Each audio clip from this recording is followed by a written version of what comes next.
Welcome to Critical Junction episode 36. I'm Mark. Oh, I'm Luke. I'm Jill. And joining us via Skype all the way from LA is one of my oldest friends. Known this guy since preschool, I think it was. Got Ross on the line. Hey Ross, thanks for being here. Hi. Let's go.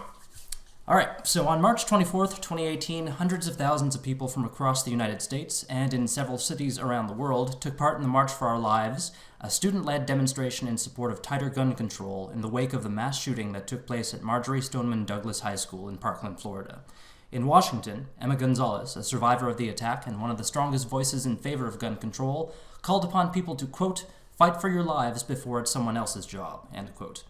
The reaction from both sides was typical enough. Some on the extreme left called for guns to be banned outright, while the NRA, arguably the most influential gun control lobby in the US, posted a message on Facebook saying the March for Our Lives was orchestrated by, quote, gun-hating billionaires and Hollywood elites manipulating and exploiting children as part of their plan to destroy the Second Amendment and strip us of our right to defend ourselves and our loved ones, end quote. A doctored video of Gonzalez tearing up the U.S. Constitution was also retweeted over 1,000 times. This type of knee-jerk reactionism from both sides accomplishes nothing and diverts from the conversation that needs to take place, namely, what can be done to prevent this kind of senseless violence from happening again. The reality is, the right for Americans to bear arms is entrenched in the U.S. Constitution, so until and unless there is sufficient political will to either amend the Constitution or repeal the Second Amendment, those are the parameters within which we are obligated to operate.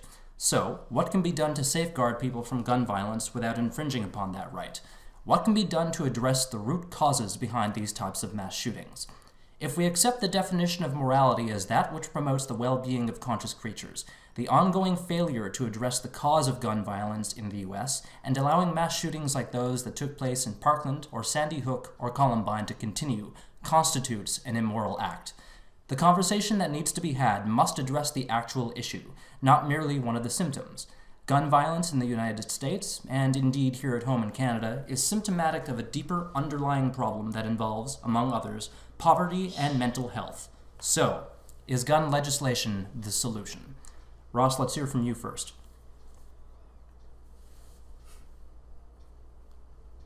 Hold on, I had to find the button there. Sorry about that.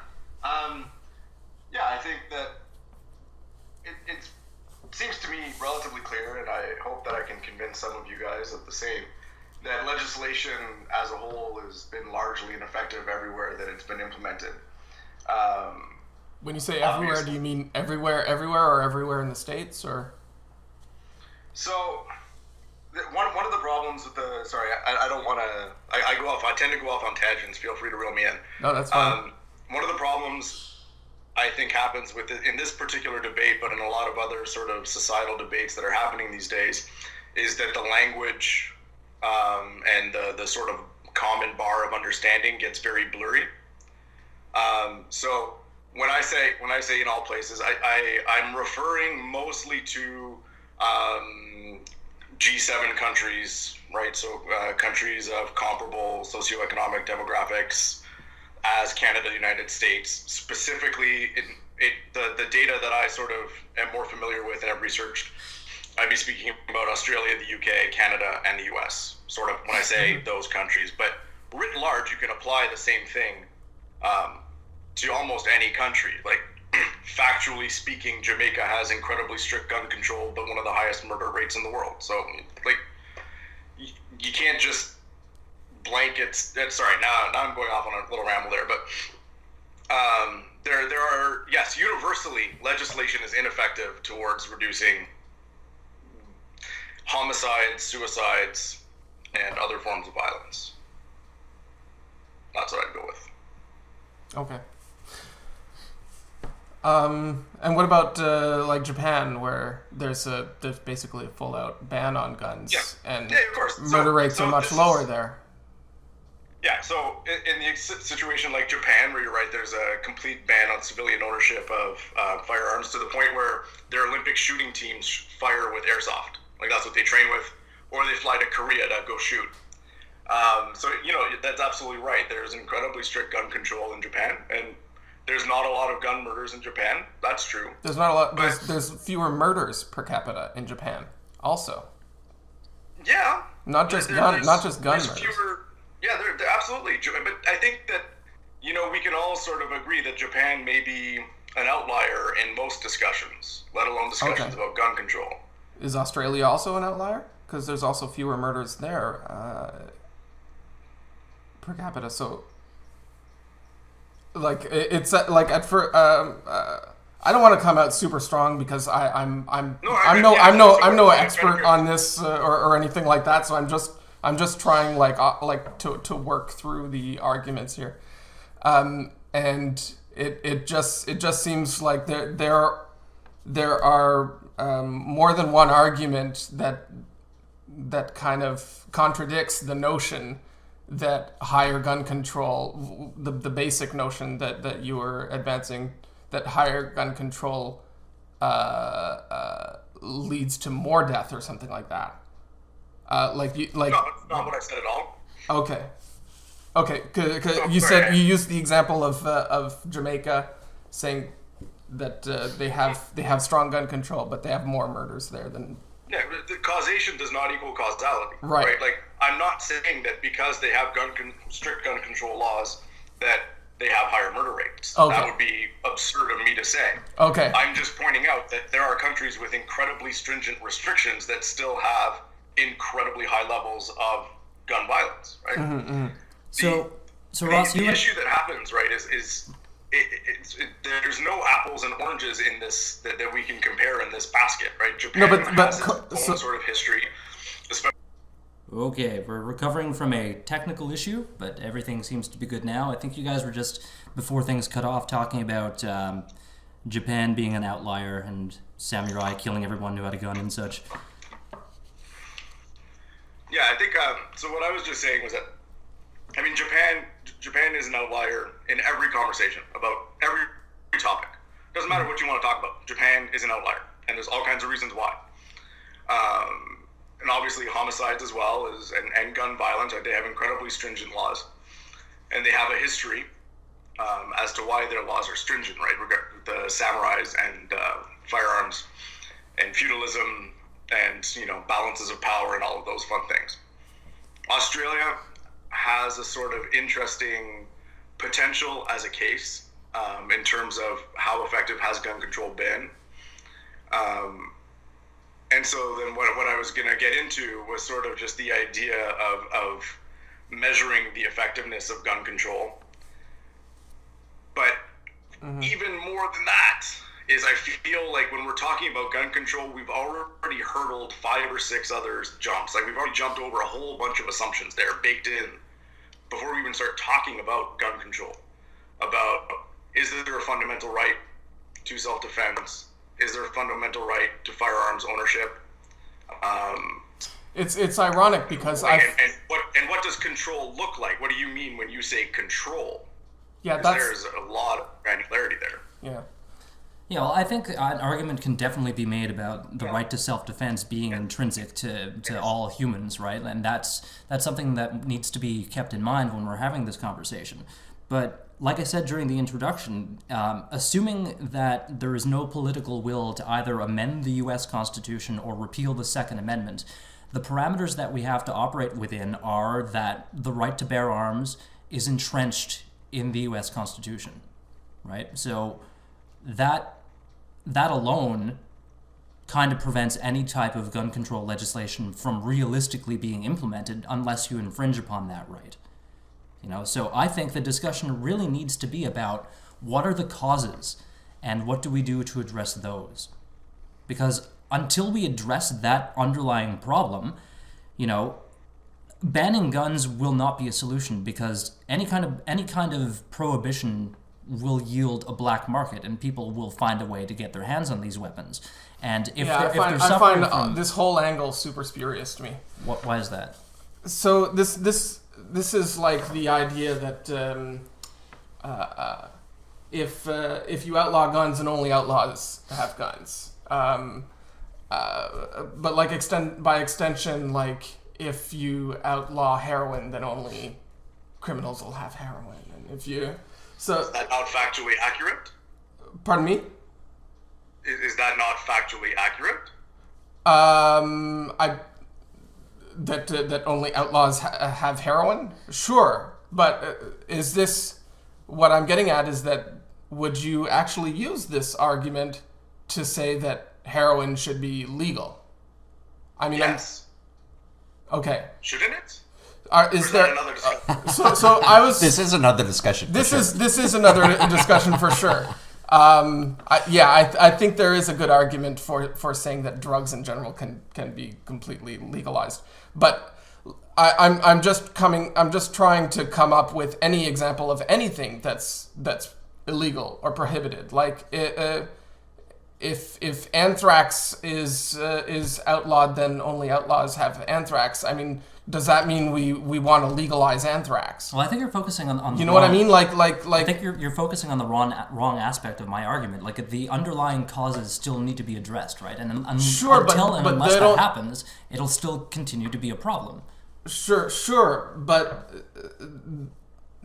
addressing underlying causes isn't like a mutually exclusive proposition. No, I never said it was. Also making smart laws around guns. And another technical glitch. We're having all kinds of problems today. So yeah, you were saying that what were you saying, Jill? What was I saying? Oh, so We were just... yeah, go ahead. Go ahead. So I was just saying that the idea of making smarter gun laws isn't a proposal that's contrary to also looking at other causes of gun violence and addressing those directly. But I'd like to make two quick points just Yep. on that thought. Yep. Is that, so if you're saying, so first of all, what is a smart gun law? What do you mean when you say that? And secondly, anytime we're talking about legislation, right? Anytime we're talking about imposing a new rule set on a population, there's a cost to enforcement. Mm-hmm. There's a cost to apply it. And so when you decide to focus on smart gun laws, whatever those are, whatever money and time and effort, they're the laws that would have a measurable impact on the number of murders and deaths that are happening as a direct result of lax gun policy. I'm not saying that's all I mean. I mean, I'm just saying that when you are spending political capital and money on legislation, you are making a choice not to spend that on other legislation, and you owe it to the other side of that equation to ask yourself if you are being cost effective with your smart gun laws, whatever they might look like. So when we say smart gun laws, what are we talking about? Like, what would constitute a smart gun law? Yeah, so that's what I was saying, that a smart gun law would be any law that is implemented that after it's implemented would see that correlation of fewer deaths and fewer gun deaths. And I'm trying to think if there are Okay, any... what does a smart gun law look like? What does it do? it reduces deaths. No, concretely. Are you talking about banning guns, banning semis, banning bump stocks, licensing, registration? Yeah, so those are the What specifics. are you talking? What's a smart gun law? Yeah, so I'm defining smart gun law by what its impact is. So what we should do is, I mean, if we don't want to experiment with gun laws, then we can just look at the data and look at other places that have implemented different types of gun control and see the correlation there with the reduced number of deaths. I mean, there have been 0 mass shootings in Australia since they banned them in the late 90s. I was so hoping you were going to say that. Hold on. Yeah, okay, so we talked a little bit about this yesterday in terms of, mass shootings in Australia and how effective the buyback program was. And it comes down to one aspect of why it would superficially appear that there have been no mass shootings in Australia since the enactment of that legislation is because they changed the definition of what constitutes a mass shooting. right? They went down from, I think it was like 5 to 3 or something. Ross, I think you have the details about that. Yeah, I'm pulling some of it up now. Give me 2 seconds. But it's also why it's hard to find. Yeah, well, this is this is part of the issue with all of this, right? Is again what I was saying, language and definitions, and you can Google 15 different ways and get 15 different numbers. Whether a mass shooting is 4 people shot, 4 people murdered, 5 people murdered, 3 it gets very blurry, and then they change the number as they go, depending on the narrative that they're trying to present. Sure. I tend to think that changing definitions like this, by the way, though, doesn't make the numbers of deaths disappear, which are still readily available. No, you're absolutely right about that. So if you go, and so what I was just gonna say was that Wikipedia for me, Cole's notes is close enough when it comes to statistics. I'm not gonna argue about the 0.03. If you want to get into the weeds, we can get into the weeds. But if you just go to Wikipedia and look up list of massacres in Australia. Mm-hmm. So after the Port Arthur shooting, which was the impetus for gun control legislation in Australia in 1996. Yeah. Just quickly reading through this. In 1999, 3 people were shot dead in a Hells Angels mass shooting. 2 people were shot dead and 5 were injured in a shooting attack at Monash University. This is after this legislation that stopped all the mass shootings, right? Yeah. There was a shooting of his wife, his 3 children, and then himself, so 5 dead in 2014.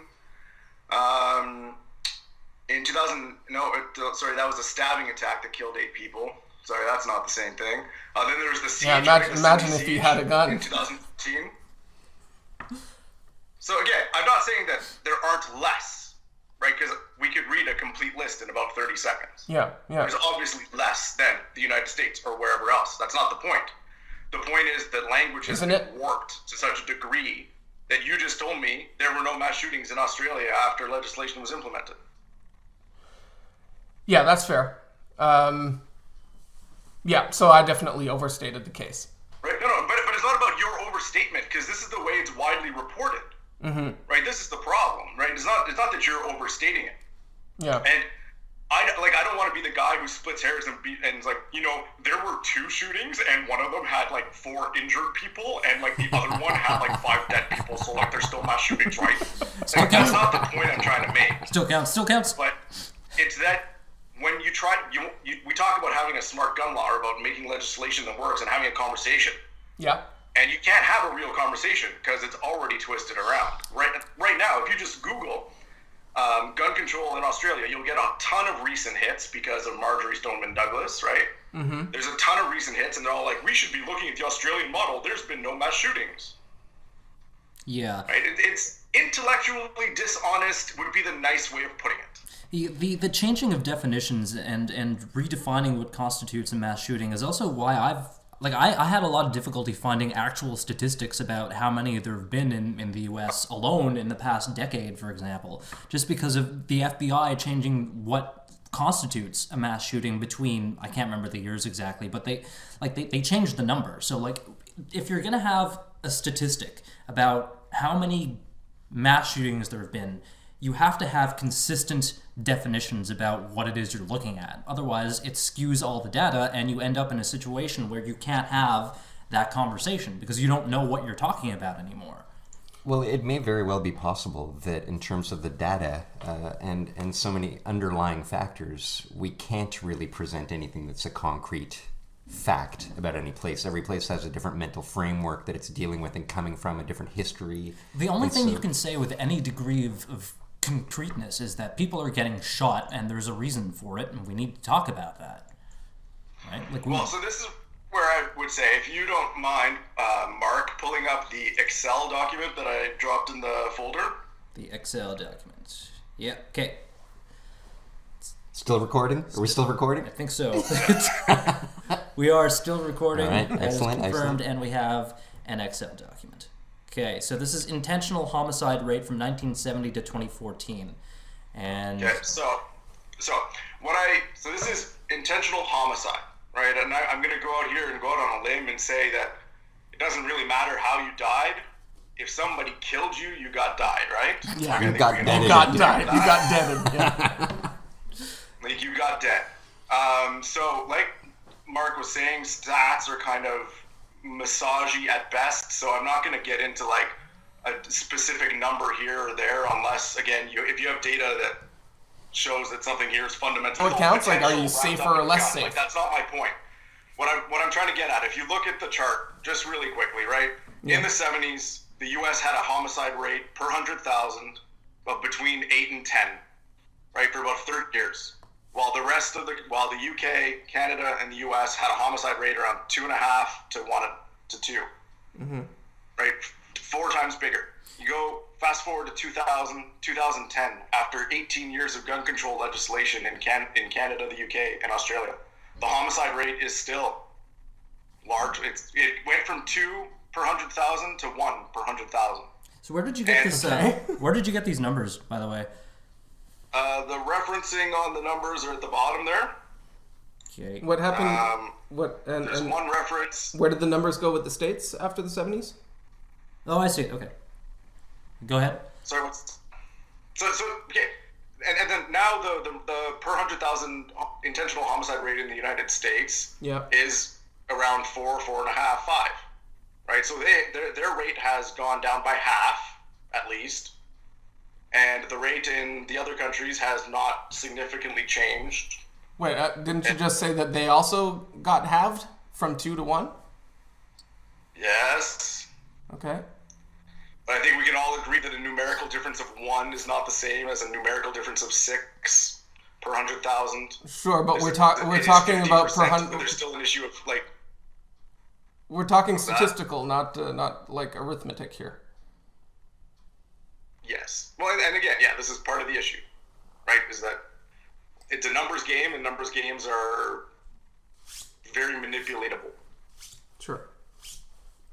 Right, but I mean, like, if you look at the chart... So what was the point we were trying to make? That's available there. You can see when the salient attacks, right, in these countries took place, where gun control legislation was implemented. Mm-hmm. And you can see that there is no sharp and sudden drop-off in homicide rates.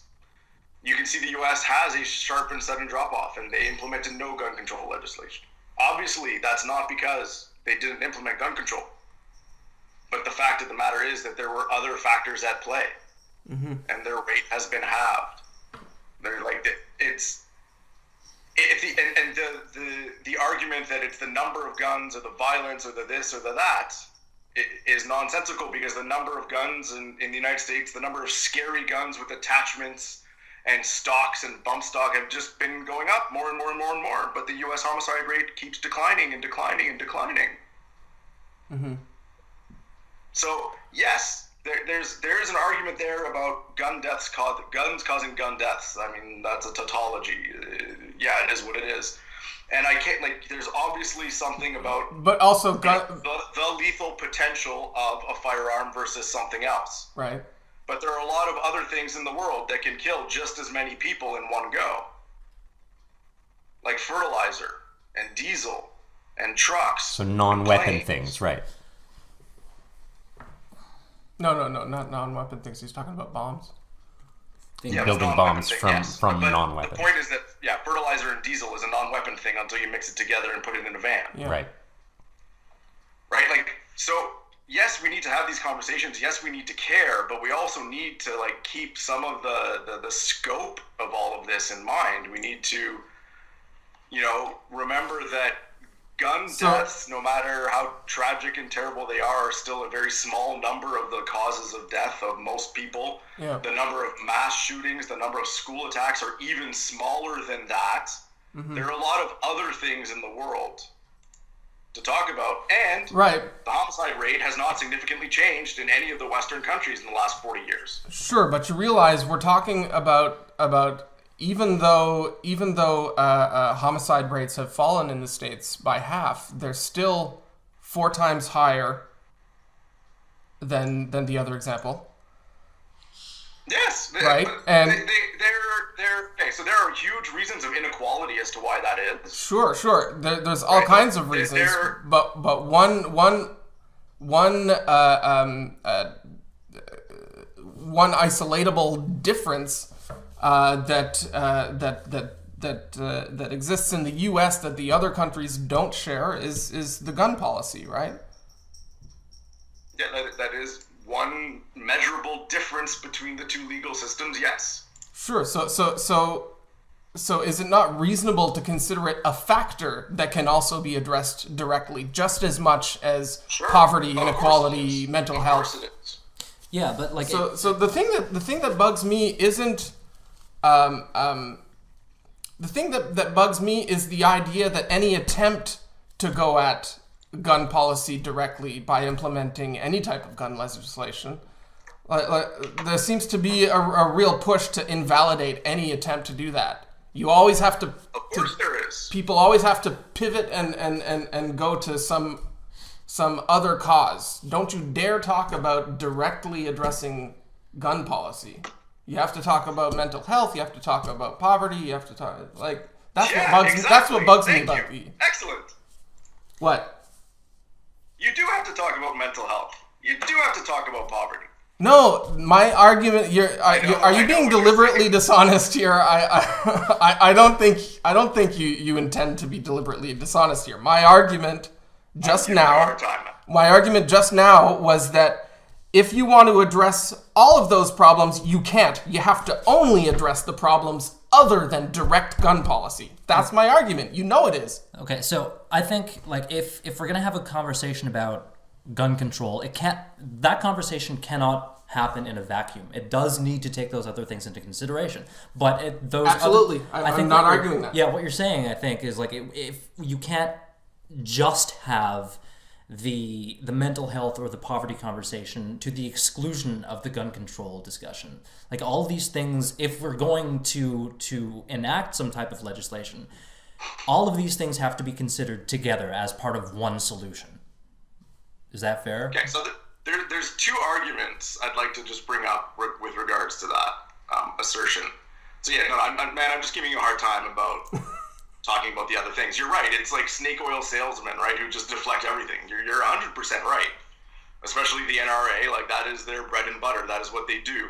Yeah. Is any other cause is the cause, and we don't go smoke and mirrors and go look over there. You're absolutely 100% right. That's what they're doing, and that it's intellectually dishonest of them. Just like it's intellectually dishonest of the other side to say that, let's not worry about these things. Let's look at the guns, right? So yeah, you do have to look at all of it. But and see that's also that's doubly intellectually dishonest because I don't see. I haven't personally seen the argument being made that let's not look at mental health at all, or let's not look at poverty. I'm not seeing that argument being advanced, but the opposite end of the argument here seems to be ascribing that position to the other side. No, but again, the issue is about, when you fund one initiative, you're not funding another. When you talk about one thing, you're not talking about the other thing. Right? Like the NRA's raison d'etre is to protect the Second Amendment, is to deflect blame from firearms for everything. That is their goal. Yeah. Yeah, I think that the groups would be campaigning in order to end violence, not to end gun violence. Yeah. Right? Those are two different campaigns, sure. Two different goals. Yeah, sure. That's why I've been mostly talking about homicide rates and not just gun violence or gun deaths. Yeah, I understand. Exactly. I understand that. Yeah, I think it's important to do that. But this is the problem, right? Is all of the groups right now, right? The groups that are coming out of the March of Our Lives group they're not marching for better mental health initiatives, are they? Right, marching. But that's not their purpose. Like poverty redistribution programs. Like that's like going after Doctors Without Borders for not addressing the point is that I'm not going architecture. After them. I'm not going after them. No, I'm not saying you are. Sorry, I didn't mean to imply that. One brush and then deflect the same argument when it's applied to these groups. So you're saying that. It sounded like you just said that because the March for Our Lives are addressing one thing, then they don't support others addressing something else. I'm not saying they should be addressing anything but what they're addressing, right? It's not a question of them not supporting something. It's a question of the focus being shifted. And so the point about the Second Amendment in the U.S. discussion is that right now the United States is going to spend another 10 years spinning their wheels about gun control. The NRA is going to spend $15 million a year arguing against it. The gun control groups are going to spend $15 million a year arguing for it. That money is going to go to lobbyists. That money is going to go to politicians. And 10 years from now, there still won't be a change. If no one is talking about, in the U.S. situation, if no one is seriously talking about a constitutional amendment, nothing is going to happen. This is all just spinning your tires. Take those millions of dollars. And this is like in the U.S., people lose track of millions, man. $1 trillion deficits, $1 billion here, $1 billion there. But people lose track of what $1 million can do. Yeah. I remember trick-or-treating with my little UNICEF box. Right? Yeah. $1 feeds a family of 5 for 15 years and builds a modern hospital in the middle of the Sahara.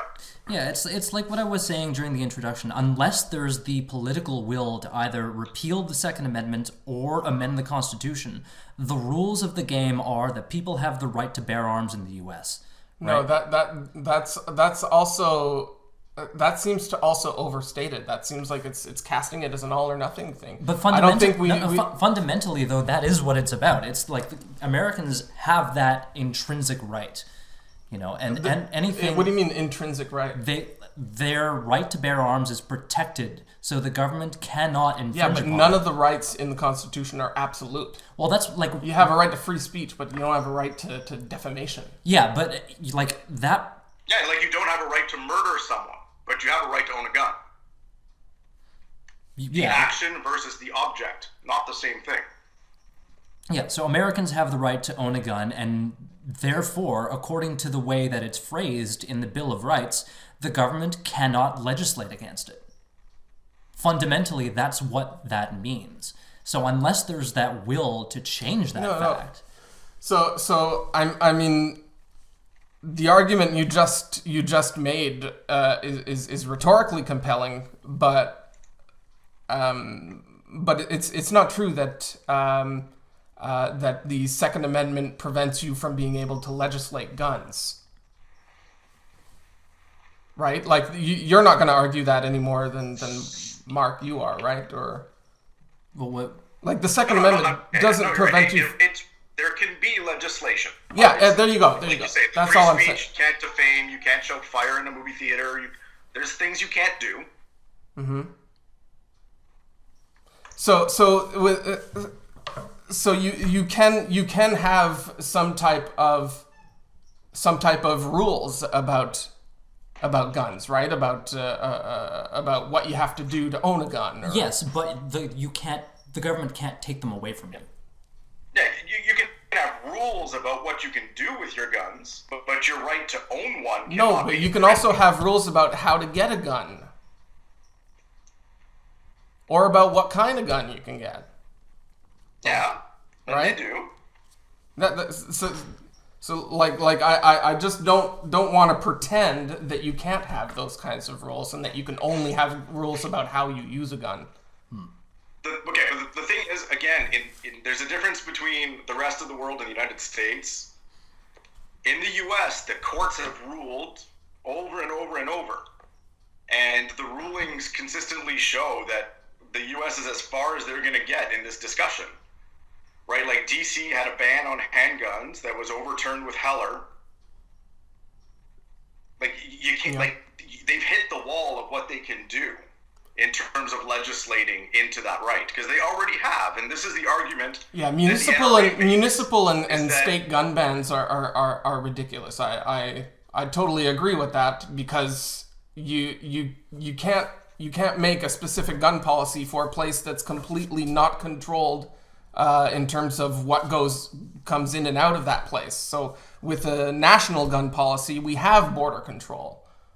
So that's what makes sense. So anytime you start talking about local gun policy, of course that's going to fail. No, but guns are still. You can have a. Sorry, can you just say that again? I'm not sure I caught all that.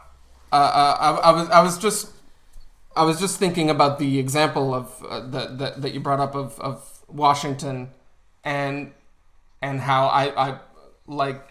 I'm not going to deny that gun bans in a municipality like that are going to fail because there's no border control there. There's nothing to prevent guns from going in and out of it other than the law on the books.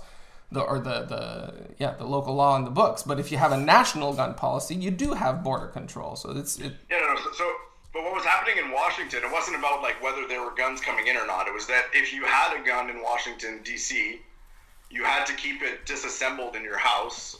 Yeah. And it turned into this whole discussion about but safe storage and all this other stuff, sure. right? And like safe storage is one of the things that people call for a lot that I have a hard time arguing against. But it's stuff like that that's been overturned. Like any sort of restriction or level of control on the civilian ownership of firearms, there has been. People think there's no legislation in the United States about guns. There's a lot of it. Yeah, there is. Yeah. There's a lot of control on firearms ownership already in the United States. Yep. And there's problems. Yeah, there's loopholes. Yeah, there's straw man buyers. Yeah, there's all these things that happen, but there are a lot of laws already there. And that's why the NRA argues the way they do, like fucking badgers, right? Cornered in a den about the idea that maybe we should like do a background check on somebody, But the issue is that the NRA exists because the right that is not supposed to be infringed on has been legislated against. So the NRA exists to stop it from being legislated against any more than it already has been. So no, the NRA has existed since like the early 20th century. Back when the courts didn't pretend like the Second Amendment was an absolute right to have any gun you want, and and then in 1934 they passed the National Firearms Act, which was the first like national level firearms restrictions in the United States. Mm-hmm. And that's when the NRA went from being an organization that taught people to being an organization that lobbied people. Mm-hmm. And they actually still do quite a bit of education, the NRA. Most of their money goes to education programs, not to lobbying, unlike other gun control organizations. Wow. Yeah. Okay. It's a lot to take in. How powerful? Like, do you think the NRA is? Do they wield too much lobbying power? $12 million. What $12 million? That's what the NRA spent in 2016. That's their lobbying power right there. $12 million. Yeah. But do you? 12 million, or some years it's 30 million. It depends. But do you think it bounces between that? Do you think the NRA exerts too much influence over policymakers? Open question. I think that money exerts too much influence over policymakers in the United States. No argument here. Yeah, it's definitely a fair assessment. Capitalism, man. Don't care whose money it is. Yeah. So what? And I have doubts about that $13 million figure or the honesty of it too. I'll drop the link in the box. Give me a sec. And we'll post all these links and things in the description of the video, just so everyone can have access to the same information that we do. Make your own judgments on the conversation. But ultimately, like, what can there be a solution to this problem in the U.S. specifically? Like, is there? Yeah, of course there can be. Is there a way to? Well, is there a way to work around this? Like, how can we prevent this type of mass shooting from occurring? I think it's just a matter of public will. As soon as it becomes a culturally popular notion to tighten up gun legislation, then it'll happen. Okay, but hold on. Sorry. I don't want to interrupt, but like I got to rewind this one again because you're getting back to the question you didn't answer at the very beginning. Which one? What is a smart gun law? You keep dancing around the idea of what that legislation looks like. What do you actually think it looks like? What do you think is going to be effective?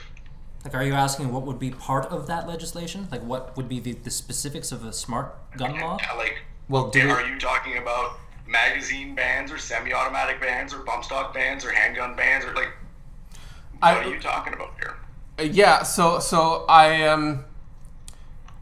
Because I'm not trying to be pedantic here. No, I understand. For me, that's the root of it, because there's some things I think are reasonable and can be done. Yeah. And there's a lot of things that are just fucking pissing money into the wind. Sure.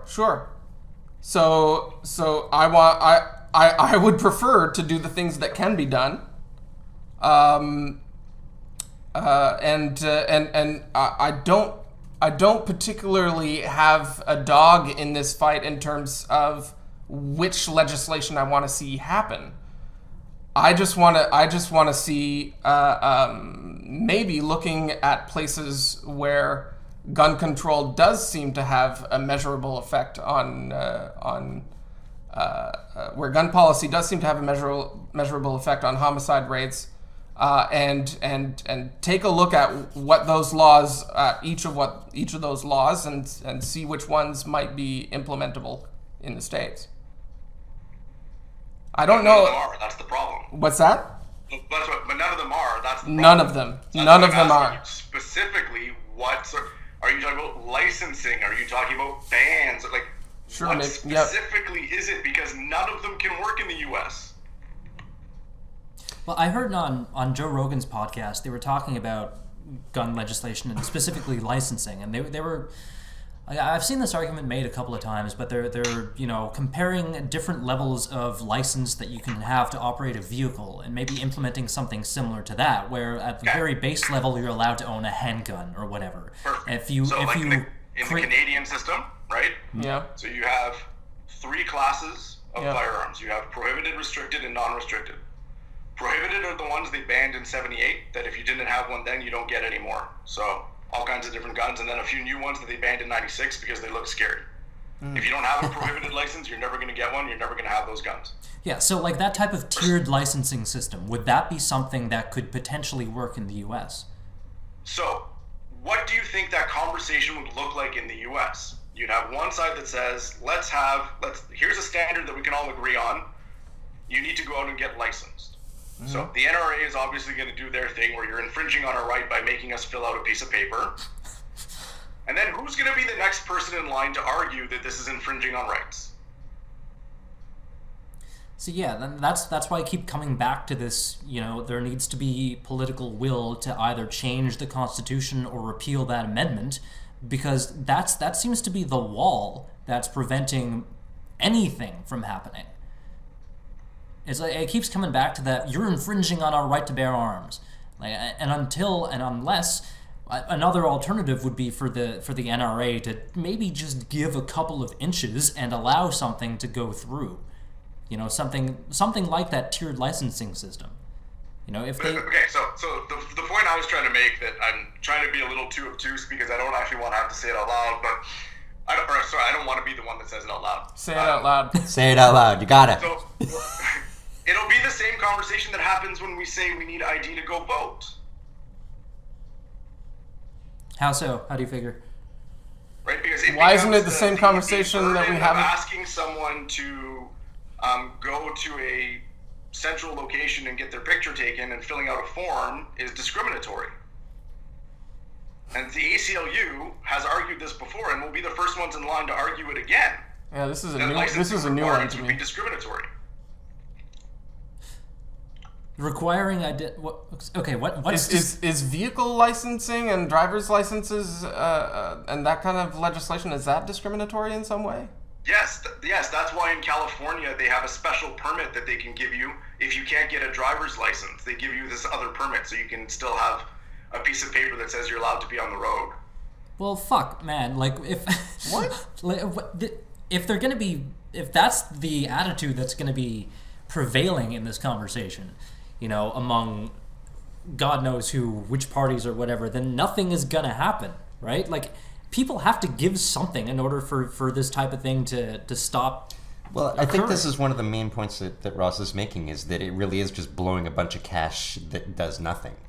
It would seem like it. Like, something's it doesn't do nothing. It ends up lining the pockets of gun manufacturers. Right. Or I should say, it does not have the effect, the intended effect. Right? The money money flows from both sides of that fence. Right. The gun rights lobby is also in the millions of dollars. Or sorry, the gun control lobby. So lobbies on both sides I raking in just money. sent you, I don't know if you guys saw it on Skype, I sent you the NRA's funds. There was a link that popped up on the... Yeah, there's a link in a chart, and so you'll see that this year, last year the NRA gave 5 million, 3 million, 3 million, 3 million, 3 million, 3 million, 2, 1.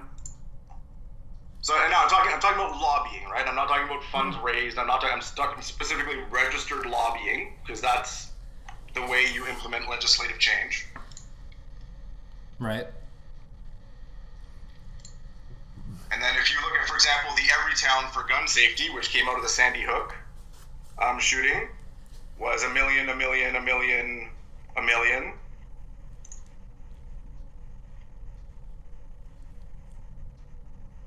Yeah. Like there's the Giffords group was 500,000. Like there's a whole bunch. Like everybody funds this stuff, right? Yeah. The point is that there's money in it, and there's money just like a lot of other things that people seem to endlessly research without ever actually proposing a concrete solution that we can talk about. There's a lot of money in talking about solutions, but there's not a lot of money in actually solving anything.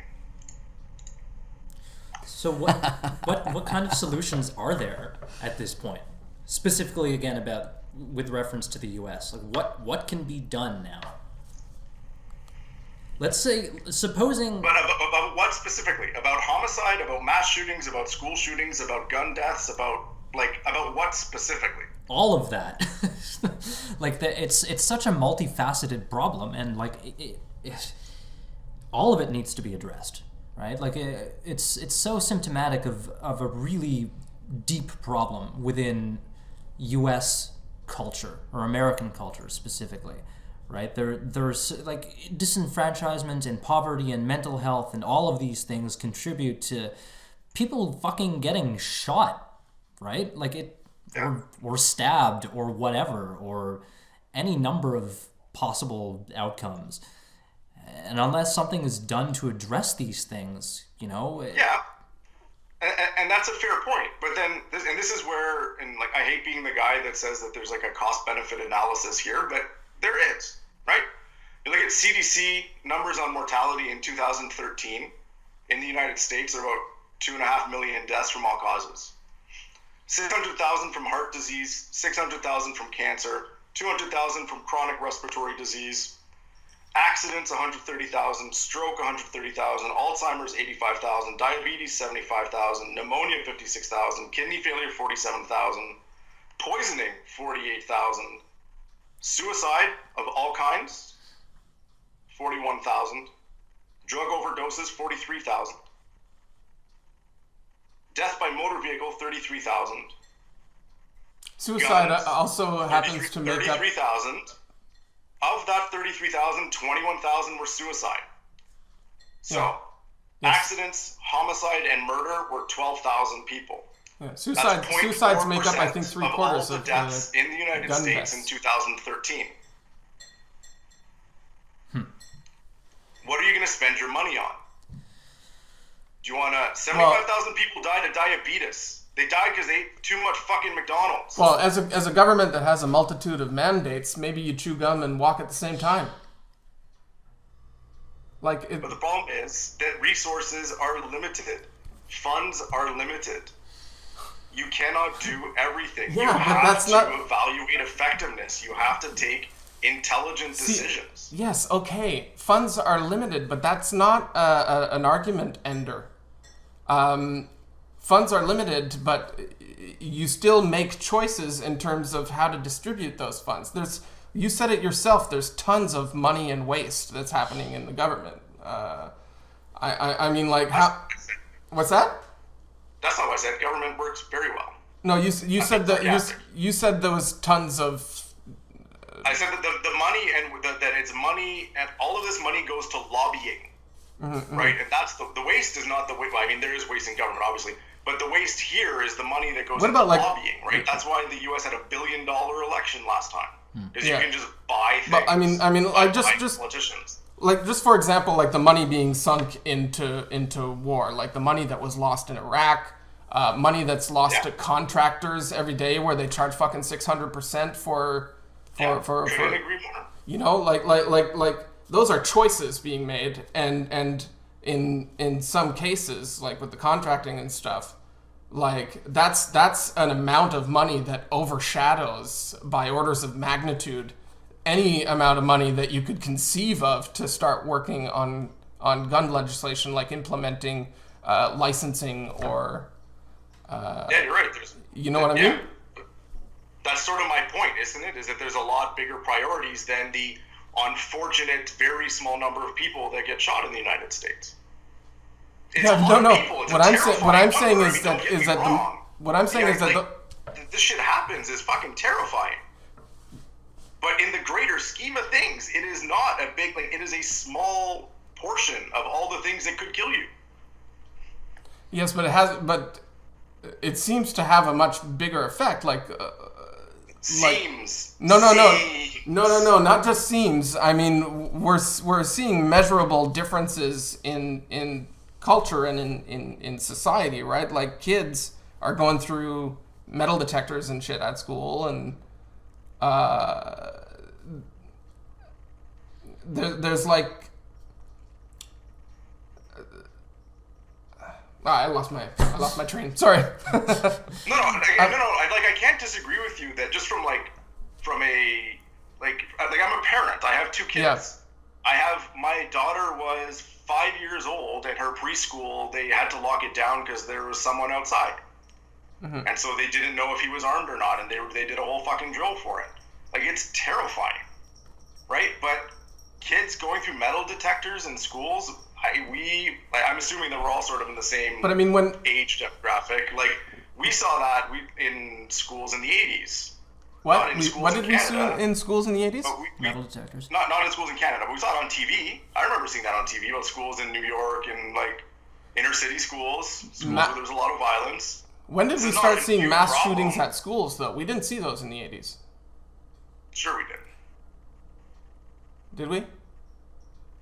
Like this? Again, not me personally at my school in sleepy Canada. Yeah. But they were But it was happening. happening in the United States. They And in fact, more people got murdered in the United States in the 80s than got murdered now. So the U.S. is safer. No, we're talking specifically about These schools are schools, getting better, mass shootings at not schools worse. right now. Yeah. Like the security apparatus that sprung into place as a result of, what would on the surface appear to be an increase in school shootings is, it's obvious, and it's scary. But, again, we have to address the root causes, I think. And part of that discussion would have to maybe involve some type of legislation, whether it be licensing or some other thing that I can't think of at the moment. I don't have any concrete examples of what that would look like. But, it's a conversation that needs to happen, and there needs to be will on the political side for any kind of realistic or tangible change to take place. And the more we just talk about it, and the more lobbying that occurs, and the more money that gets thrown at the problem, doesn't solve anything. Sorry to interrupt, but I'm just thinking about what you were saying earlier about needing, nothing would happen unless there was a change to the Second Amendment, unless there was another amendment passed or a repeal of the Second Amendment. But I mean, if the political will isn't there to implement licensing, why would the political will be there to repeal the Second Amendment? That takes political. Oh no, of course it does. Maybe it should The start with licensing. The point is that it's not, but that it forces people to be honest about their intent. Say that again. The point of moving that bar is that it's not that I think that there would be political support for the amendment. That's the entire point. Is that there's not, and it's to make people demonstrate their actual intent, right? Because I love the expression "hoary old canard." It's the best. There's a hoary old canard about the slippery slope in gun owners and about how gun owners are paranoid fucks that think that the government's going to come and take their guns.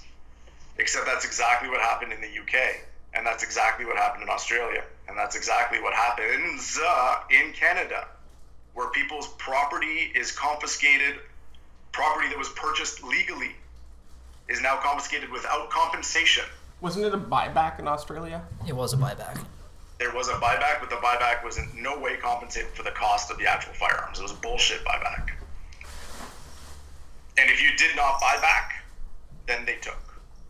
Huh. In Canada, there's no buyback.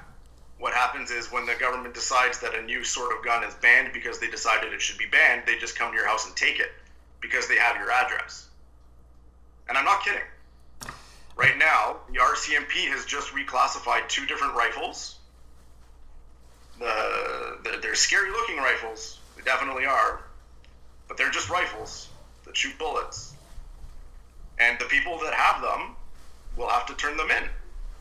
And they will not be compensated for it. Mm-hmm. That's a problem for me when the government starts taking your property. Mm-hmm. Yeah, regardless of the property, it's a problem, sort of thing. Right? And so that's why the Americans get bent out of shape. If you look at the Stoneman Douglas stuff or the March of Our Lives, the common thing I'm seeing in the requests is a request to ban semi-automatic firearms. Mm. Which again, this is like a definitional thing to talk about, but a semi-automatic firearm is basically a firearm. Yeah. Right? The problem is that we banned automatic firearms 70 years ago, 80 years ago. In the United States, automatic firearms were banned in 1934. Yeah. By banned, I mean you had to go and fill out a form.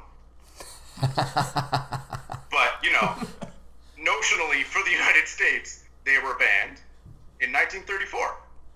So now you can't talk about automatics anymore. So now you got to talk about semi-automatics. It's exactly the conversation that happened in Canada. You can look at like this timeline. But I think the distinction that's trying to be got at there is like things like the firing rate and the capacity, the magazine. But it's not, though. That's the thing. That it's not.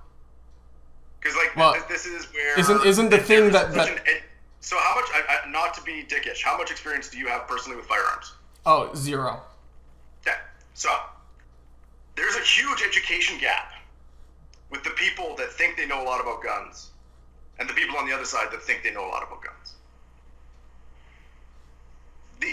Like when you get down to it, right, if you just forget all the accoutrements and the trappings and all the looks, right, it's a tube with an opening on one end and closed on the other end, right? A cannon and a gun is the same thing. They just made it more effective. Wait, are you implying that because I don't own a gun or don't know something specific about certain types of guns or something like that I can't also know about gun policy? I'm implying that you, and I'm going to say this, I'm not trying to be rude, I am implying that you do not have the required information to make an informed decision. I don't think that's I necessarily don't think that's true like at all. about the firing rate and the magazine capacity. Yeah, but I don't think it's necessarily true to say that. Like, you can still be informed about what constitutes or what, you can be aware of gun-related things without being a gun owner, right? Absolutely. But when people start saying things like we should ban semi-automatic high-powered assault weapons, none of those words actually mean anything. Right, it's a semi-automatic rifle. You're addressing the idea that legislation often attacks the appearance or scariness of a gun, and will get rid of it. Sure, that makes sense. That's what they're not educated and informed decisions on what would actually make something more. Making a show of it. This is the straw man that anti-gun control people ascribe to the other side. Okay. But there are people who actually do think about the rate of fire and the magazine capacity. Okay. I mean, just you can't just say that everybody who's talking about the rate of fire and gun capacity are just talking about the scary look of the gun. Okay, but you know that if you look up the Canadian legislation and the prohibited firearms, there's 2 classes of firearms that are banned specifically by name. And if you go through that list, and you will see some of the firearms there are banned that are semi-automatic 22 caliber rifles, right? A 22 caliber in the gun world is as close as you can get to a BB gun, right? It's the lowest powered thing. It's what Americans used to give their kids to play with, which is its own terrifying thing. Okay? But a 22 rimfire is like, even in the UK, you're allowed to have a 22 rimfire. Yep. And these are banned in the same things that are banning, like in the same paragraph, in the same text that's banning all these other rifles that are also firing the same bullets. Yeah, that would be an example. Way. That would be an example of a gun that I don't personally agree with. There's no sense to it. Yeah, that's not the entirety of the argument, and that's not my personal position either. So. What isn't? That 22 should be banned. No, but this is what I'm saying, is that in the Canadian Firearms Code, 22s are specifically grouped in by name, these particular models, because they look like ARs. Right, because they look. So they had to be banned because they look like ARs. Right. Yeah, I think that's an error. Decisions behind this. Yeah, I would agree that's the error. That's an error. But it's not an error. It's very intentional. No. What I mean that the it was stupid to ban them. Yeah. What I'm saying is that the fact that people have like have stretched out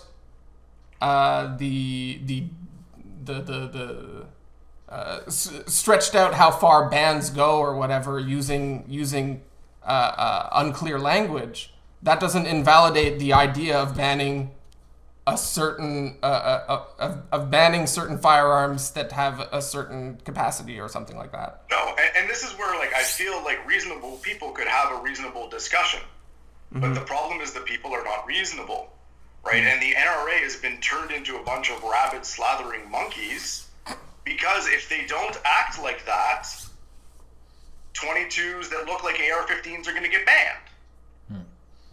Right, and the magazine capacity thing, like that's a whole other, that's the next big one, right? Like, a magazine is a tube with a spring in it. Yep.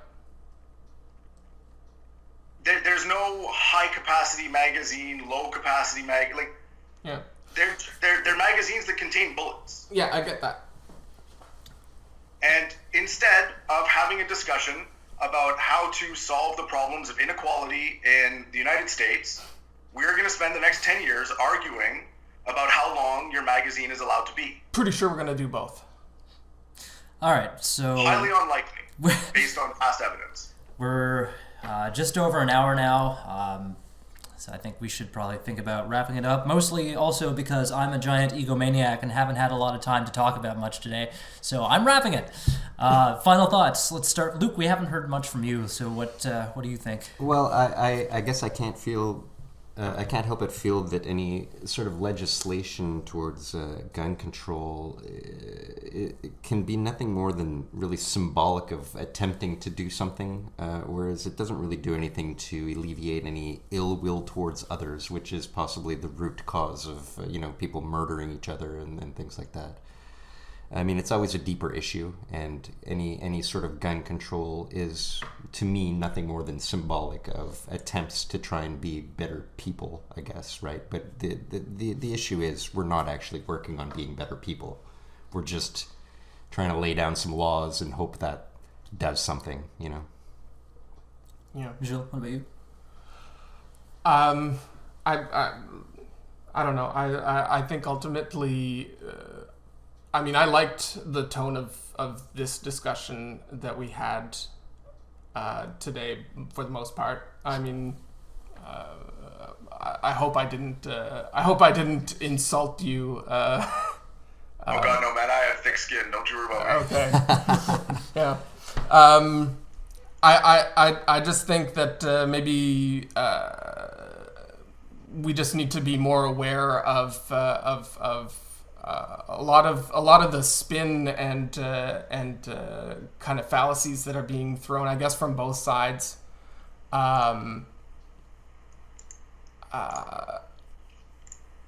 Yeah, I don't know. That's the extent of it. I think people can talk in a more honest way, and That's all I would argue for, I guess. Ross, what are your final thoughts on the issue? Yeah, I mean, I gotta agree with, most of that so far. I mean, yeah, I think that there's a problem with the way we talk about it. There's a problem with the language, I think, and that comes, honestly, my personal opinion is that comes from a lot of dishonesty, right? The NRA is pretty clear that they will not budge 1 inch. Gun control groups constantly keep dipping their toe in the idea of banning all semi-automatics, right? Which is, constructively speaking, 3/4 of the guns out there, right? Like, and the idea that they keep trying to figure out a way to do it is what sets off the NRA, is what sets off people like that. And I find like it's just a really wasteful use of time, and it makes me sad, because if you look at the broad numbers, if you just look overall big trends, 30 years, 50 years, you can see there's no big drop in Canada and the US and the UK when legislation comes in place. There's no big drop in the US with the assault weapons ban. There's no big jump when the assault weapons ban goes up. It does go up a few years later. Nobody's really sure why. Maybe it was the assault weapons ban, who knows. But it's like the idea that if there's obviously something true to the idea that a gun has more lethal potential than a rock, right? Like that's obvious. But it's the rule set that we live in is that we don't kill other people. When you decide to step out of that rule set, that decision's been taken. Like, it doesn't matter how. It's going to happen. Someone's going to make that decision. Yeah. And I would rather spend my time trying to make sure that people don't get there and that we're all playing in the same rule set. Right. Yeah. All right. Yeah, okay.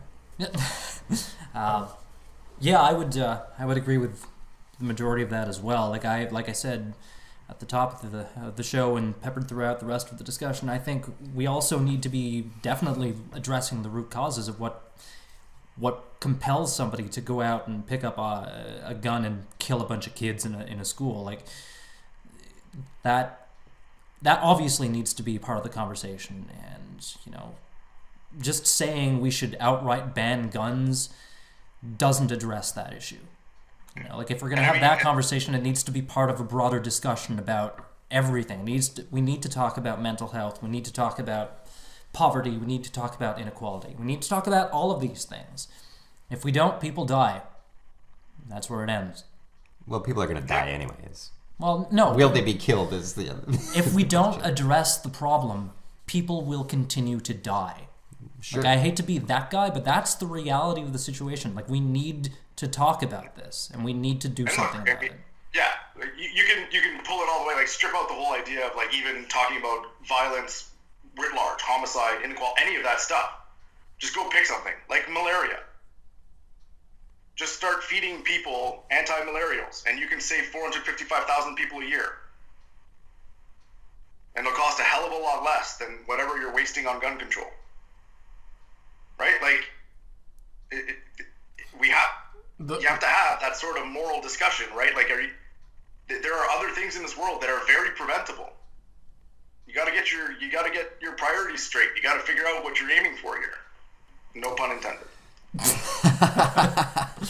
All right. This has been Critical Junction episode 36. I'm Mark. I'm Luke. I'm Jill. And thanks again, Ross, for being here. Definitely appreciate the perspective. As always, thanks for listening, and until next time, keep thinking critically.